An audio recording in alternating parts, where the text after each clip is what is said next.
యెషయా గ్రంథము 55వ అధ్యాయము 11వ వచనము. ఆ రీతిగానే నా నోటి నుండి వెలువడు వాక్కు కూడా ఉండును. అది నిష్ఫలముగా నా యొద్దకు తిరిగి రాక నా సంకల్పమును నెరవేర్చును. నేను ఉద్దేశించిన కార్యమును సాధించును. ప్రియమైనటువంటి దేవుని బిడ్డలారా, దేవుని నోటి నుండి వెలువడు మాట నిష్ప్రయోజనము కాక దాని యొక్క ఉద్దేశమును నెరవేర్చను.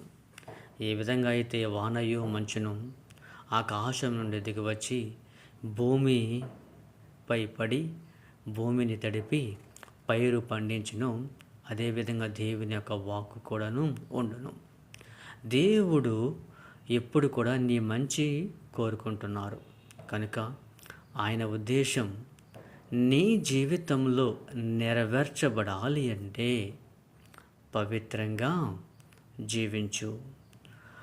యేసుక్రీస్తుని యొక్క ఆజ్ఞలను శిరస వహిస్తూ అనుగుణముగా దేవునికి పవిత్రమైన బిడ్డలుగా జీవించము. అప్పుడు నీకు అంతా మంచి జరుగుతుంది.